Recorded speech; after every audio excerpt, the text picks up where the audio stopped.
Encore du boom. Ça les amis.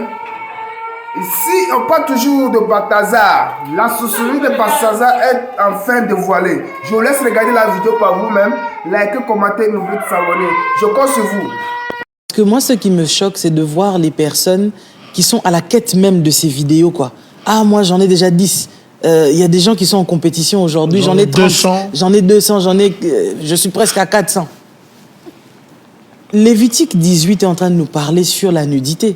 Donc, que les lecteurs de la Bible aillent ouvrir Lévitique 18 et qu'ils lisent ce que ça fait que de voir la nudité de quelqu'un d'autre. Ce que c'est que de voir la nudité de son proche parent. C'est une malédiction. Donc, pour moi, j'estime que toutes ces personnes qui sont en train d'affluer en allant chercher à regarder forcément qui sont les femmes qui ont couché avec Balthazar, qu'est-ce qui s'est passé, dans quelle position, etc. Moi, je dirais que ce sont des amateurs des vidéos pornographiques, tout simplement. Voilà, tout simplement. Parce que ce qui se passe dans ces vidéos, sans avoir vu, en écoutant ce que nous voyons sur les réseaux, etc., bah, c'est de la pornographie. Ouais. D'accord ? Du déjà vu, c'est de la pornographie, tout simplement. Voilà. Donc, cette pornographie-là, une personne sensée, parce qu'en fait, ça m'écoeure de dire ça, mais il y a aussi des serviteurs de Dieu qui sont à la recherche, même.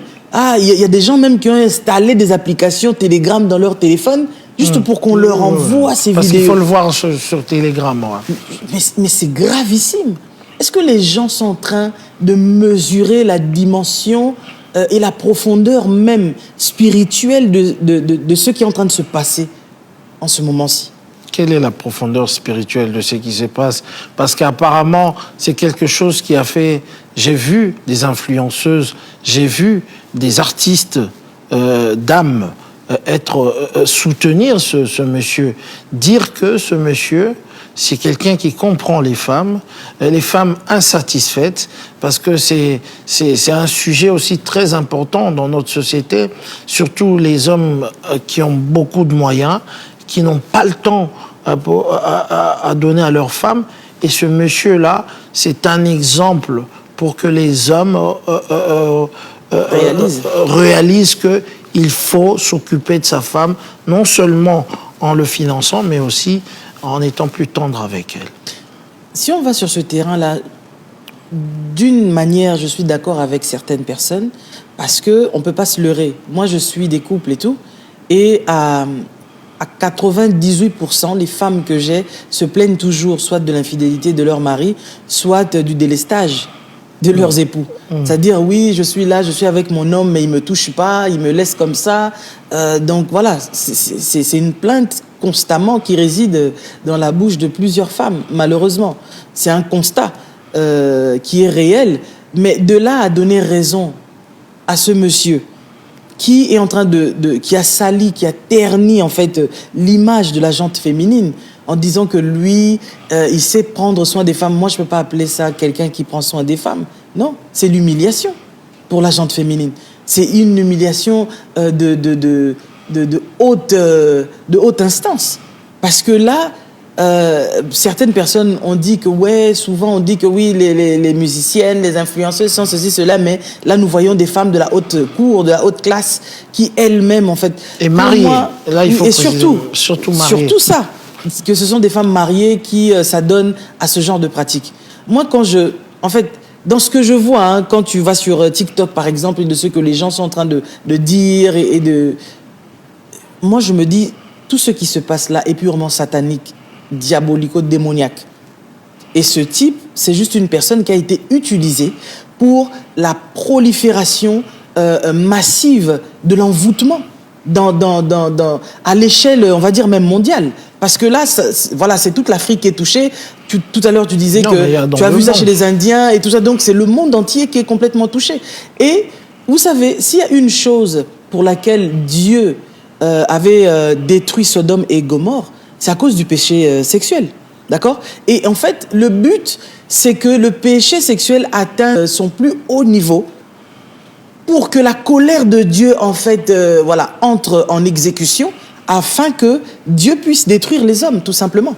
Et ce qui est en train de se passer, c'est juste pour pousser Dieu à se mettre en colère contre les humains et que Dieu, en fait, quelque part, envoie le feu sur nous.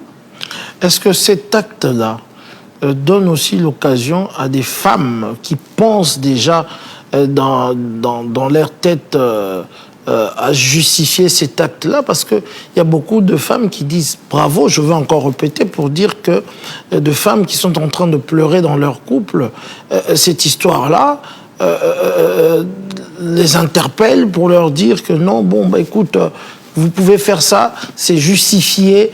Effectivement, quand un homme ne vous satisfait pas, il faut vous chercher un Balthazar, parce que c'est déjà comme ça. Non, mais je crois qu'il n'y a pas de mot pour justifier le mal.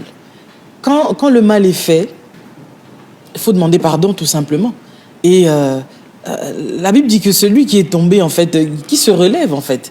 Et puis, le plus important dans l'histoire, c'est il faut reconnaître que l'on a fait mal et qu'on délaisse afin d'obtenir la miséricorde. D'accord?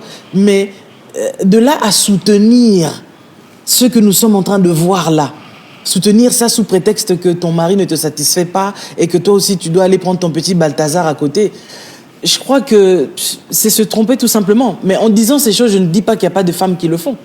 Je ne dis pas qu'il n'y a pas de femmes qui sont insatisfaites au sein de leur foyer. Et d'ailleurs, je me dis, d'une certaine manière, parce qu'il ne faut pas se leurrer non plus, je pense que ce qui s'est passé, non seulement, même si c'est diabolique, même si c'est un envoûtement à grande échelle, mais quelque part, il n'y a rien qui se fait en cachette et qui demeure dans le noir ad vitam aeternam. Donc tout ce qui se passe en cachette finit tôt ou tard par apparaître au grand jour. Et je pense aussi, d'une certaine manière, il y a une leçon à retenir de cette histoire-là, tout simplement. Et la leçon à retenir, peut-être pour les hommes mariés, comme tu disais toi-même, ça a fait débat dans plusieurs foyers, etc. Ben, y a des hommes qui ont commencé peut-être à se poser les bonnes questions, que peut-être que je ne suis pas assez présent pour mon épouse. Il y a sûrement un Balthazar. Il y a un monsieur qui est là et qui arrive à satisfaire mon épouse. Mais je me dis que c'est pas la bonne manière de faire les choses. Et puis, on parle de ce Balthazar. Il y a des gens aussi qui lui jettent des pierres. Ah, c'est un monstre et ceci. On peut dire tout ce qu'on veut de lui, mais je pense que il est juste une goutte d'eau dans l'océan, ce Balthazar. Parce que même les gens qui l'entourent, dans son pays même, il y a encore des gens pires que lui. Dans les pays aussi qui entourent son pays, il y a des gens qui font des choses pires que lui. Je pense qu'il y a quelque temps, peut-être l'année passée, on a eu aussi un Balthazar aussi au niveau du Congo. Mais aujourd'hui, il est là, il vit tranquillement. Plus personne ne parle de ce qu'il a fait. En fait, je pense que les Balthazars sont partout. Qu'est-ce que tu peux dire à ces femmes-là qui ont subi... moi, je ne sais pas, parce qu'elles étaient... Les 3-4 vidéos que j'ai vues à peine, hein, c'était pas vraiment en entier, c'est toutes les vidéos qui marchent et on a bien caché l'acte en soi, sont consentantes à un niveau incroyable. Donc j'imagine déjà quelques vidéos qu'on a vues, c'est presque nous donne déjà une vue sur l'ensemble de vidéos qu'il y a. Alors ces femmes-là étaient consentantes, mais aujourd'hui elles se cachent parce que dès qu'on leur découvre, c'est la fin de leur vie, c'est la fin de leur dignité. Qu'est-ce que tu peux dire à ces femmes-là?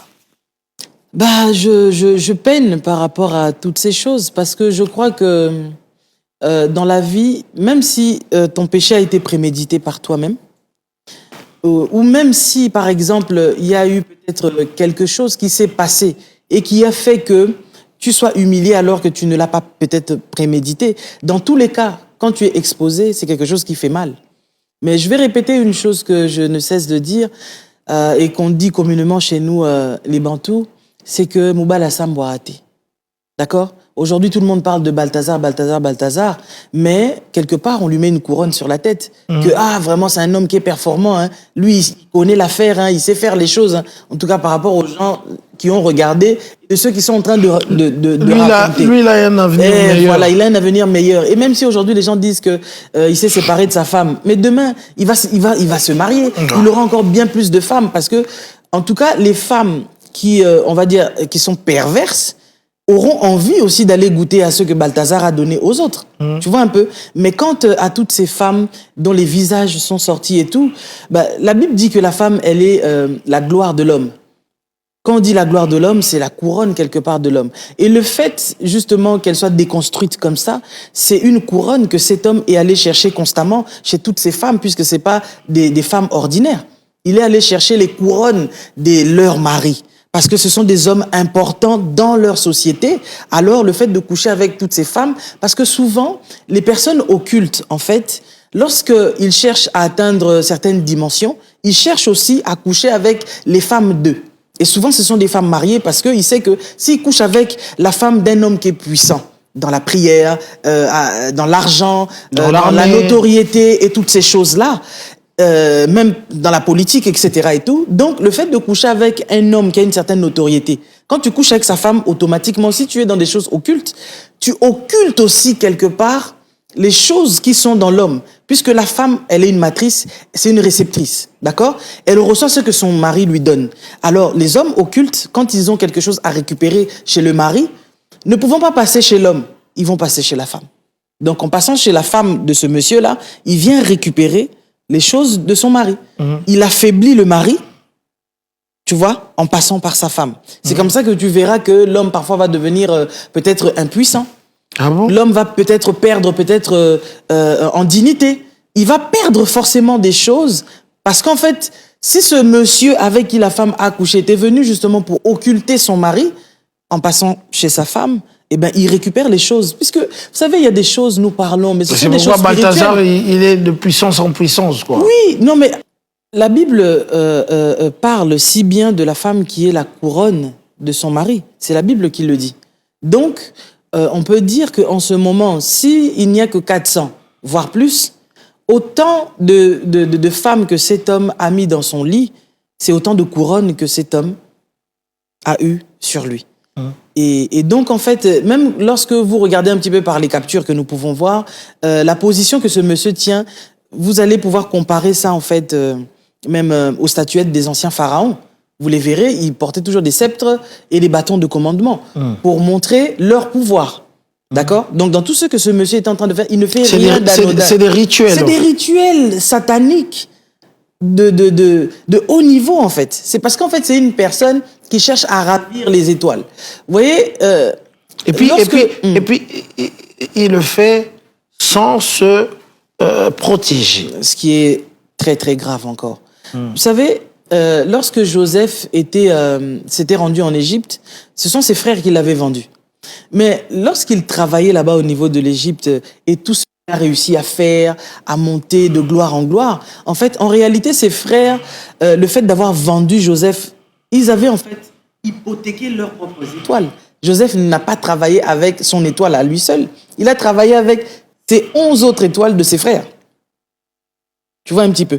Donc, quand vous décidez de vendre quelqu'un, quand vous décidez de donner votre gloire à une personne, parfois, vous ne le savez pas. Ces femmes-là, peut-être qu'elles pensent que c'était juste une partie de jambes en l'air, de plaisir et tout. En fait, elles étaient en train de déposer leurs étoiles,